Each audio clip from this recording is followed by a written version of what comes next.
Hello friends, स्वागत है आप सभी का आपके अपने एजुकेशनल चैनल एसएन गुरुकुल पर। आज हम इस सेशन का शुरुआत, इस वीडियो का शुरुआत एक शायरी नुमा अंदाज में करने जा रहे हैं। शायरी यह है कि जब भी नींद खुले तुम्हें तो दिन नजर आती है। जब भी नींद खुले तुम्हें तो दिन नजर आती है।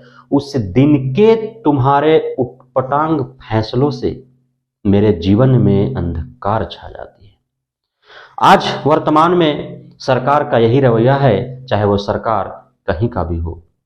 सरकार ही नहीं बल्कि सरकारी विभागों का भी यही रवैया है।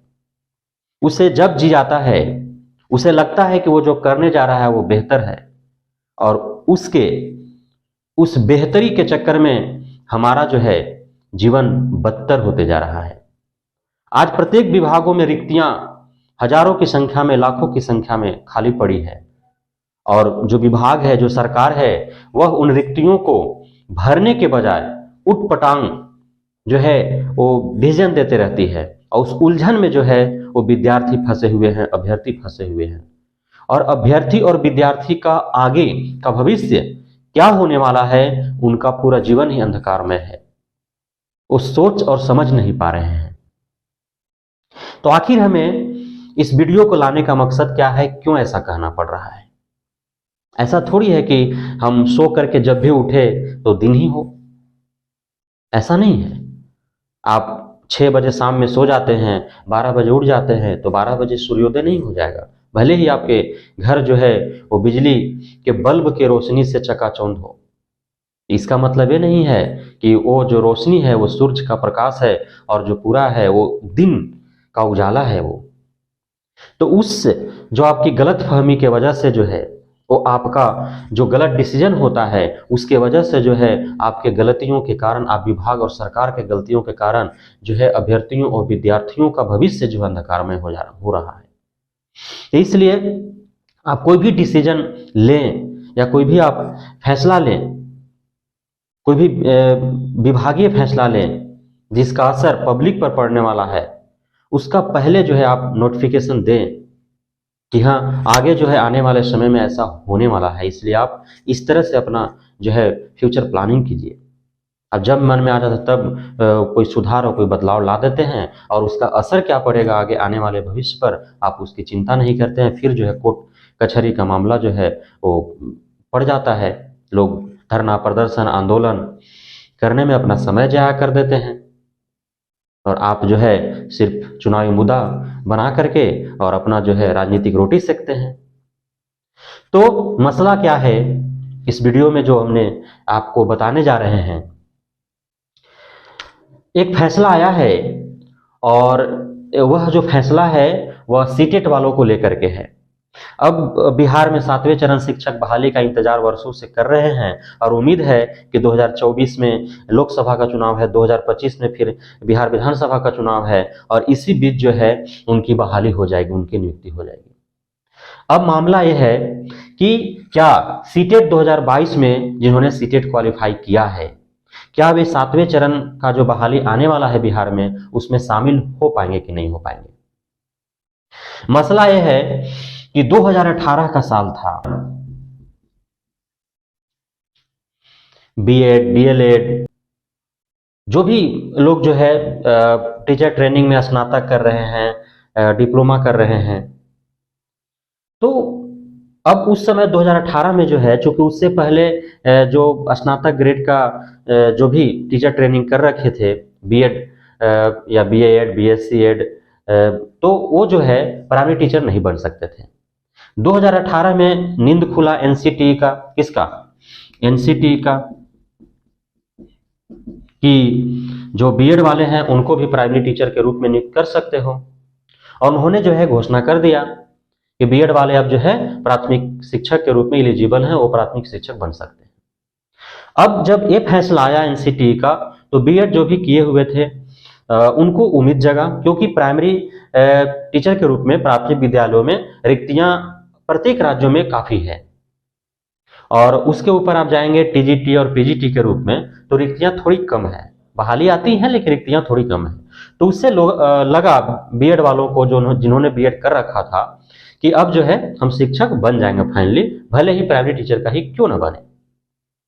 तो अब इसको लेकर के जो है अब विद्यार्थी ही आपस में टकरा गए। अब विभाग और सरकार जो है वो मजा ले रही है। डिप्लोमाधारी जो टीचर ट्रेंड अभ्यर्थी थे और जो बीएड धारी जो टीचर ट्रेंड अभ्यर्थी हैं, वो दोनों आपस में टकरा गए।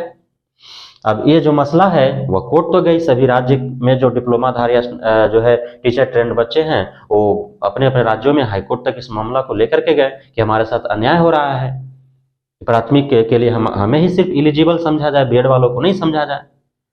अब इसको लेकर के हो हंगामा जो है 2018 के बाद से मचा हुआ है और काफी परेशानियों का सामना करना पड़ रहा है विभाग को, अभ्यर्थी को, विद्यार्थी को। उसके 2018 और उसके बाद जो भी बीएड कर रहे थे वो इस उम्मीद से भी कर रहे थे, बहुत सारे जो अभ्यर्थी थे, कैंडिडेट से, वो डीएलएड करना चाहे, लेकिन उन्होंने सोचा कि बीएड ही कर लेते हैं, क्यों डीएलएड करें। इसलिए कि बीएड कर लेंगे तो पूरा प्रथम से लेकर के 12वीं तक के लिए हम शिक्षक बनने के योग्य हो जाएंगे, और यदि डीएलएड करते हैं या डिप्लोमा करते हैं टीचर ट्रेनिंग में, तो हम जो है सिर्फ 5वीं से 8वीं तक के लिए ही एलिजिबल हो पाएंगे। तो इस उम्मीद, इस उद्देश्य से जो है वे अपना प्लानिंग किए। अब जो है 2022-23 का समय आता है, जब बहाली का समय आ रहा है। प्रत्येक राज्यों में, उत्तर प्रदेश में भी कई हजार पद खाली हैं प्राथमिक विद्यालयों में, बिहार में खाली हैं, बंगाल में खाली हैं। प्रत्येक राज्यों की यदि आंकड़ा देखा जाए तो हजारों की संख्या में जो है प्राइमरी टीचर के रूप में जो है रिक्तियां हैं। तो हर जगह जो है वो फ्यूचर अपना प्लानिंग करके रखे बीएड वाले कि हमें जो है नौकरी अंततः मिलने वाली है, भले ही प्राइमरी टीचर के रूप में ही मिले। अब इस समय जब बहाली आपको देने का समय आता है, तब जो है आप दूसरा नाटक रचते हैं, फिर आपको नींद खुलता है और फिर आपको जो उजाला दिखता है लगता है कि दिन ही है। आपको पता ही नहीं चलता कि जिसको हम आपको जो बिजली के बल्ब का उजाला को हम जो दिन समझ रहे हैं, और उस दिन में जो हम फैसला ले रहे हैं उठपटांग, उससे जो है आने वाले जो कैंडिडेट्स हैं, अभ्यर्थी हैं, विद्यार्थी हैं, उनके भविष्य जो है अंधकारमय होने वाला है। आप जो है अभी क्या डिसीजन देते हैं कि सीटेट 2022 का रिजल्ट ही रोक दो। रोक दिया, सीबीएसई क्या करेगा बेचारा?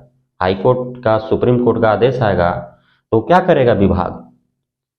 हालांकि सीबीएसई, चूंकि यह जो मामला है वो यूपी का है, हाई कोर्ट इलाहाबाद ने जो है उसने जो है इसको स्टे करने के लिए जो है आदेश जारी किया है, तो भी 4 हफ्तों के लिए, कि 4 हफ्ता में जो है हम जो है इस पर जो है अंतिम निर्णय लेते हैं। साथ ही सुप्रीम कोर्ट का आप सभी को पता है कि जनवरी माह में उसने अपना जो ऑर्डर है इससे बाबत लेकर के वह जो सुरक्षित रखा है, और वह ऑर्डर अपना सुना नहीं रहा है। लेकिन अब मामला थोड़ा गरमाया है, तो उम्मीद है कि इसी मंथ में अप्रैल लास्ट या फिर मई 1 तक जो है सुप्रीम कोर्ट भी अपना आदेश इस जो डिग्री और डिप्लोमा का जो टीचर ट्रेनिंग विद्यार्थियों के बीच में जो मामला अटका हुआ है, बीएड वर्सेस बीटीसी, तो उसका जो है अंतिम डिसीजन आने वाला है। और सारा कुछ जो है, पूरा जो मामला जो है वो सुप्रीम कोर्ट के आदेश पर ही निर्भर करेगा कि वो आदेश क्या करता है।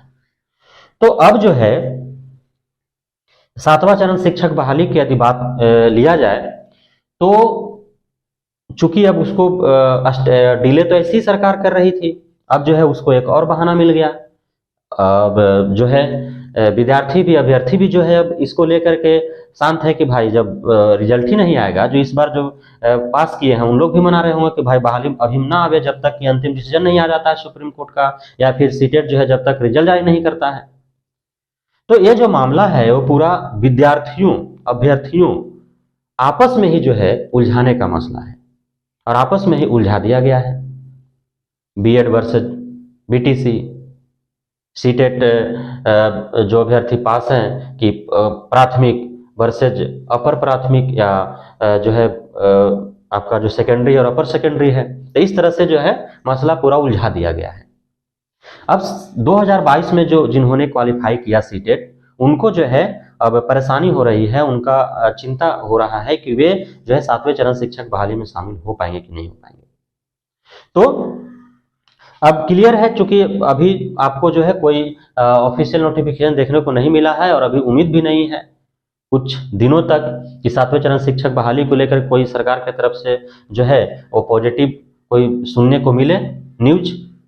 तो इसलिए विशेष चिंता करने की बात नहीं है। तब तक जो है सीबीएसई पेपर 1 और पेपर 2 दोनों का रिजल्ट जो है वो जारी कर देगा, आपके डिजी लॉकर में देखने को मिल जाएंगे, क्योंकि बहुत जल्द फैसला आने वाला है।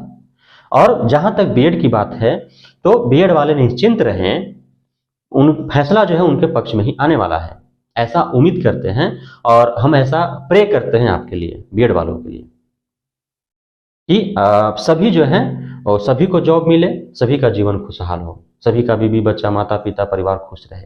इसलिए हम प्रार्थना करेंगे कि आपके पक्ष में हो, क्योंकि हमें नहीं लगता है कि बीएड वाले यदि प्राथमिक में शामिल हो जाते हैं तो किसी को इसको लेकर के समस्या हो सकती है।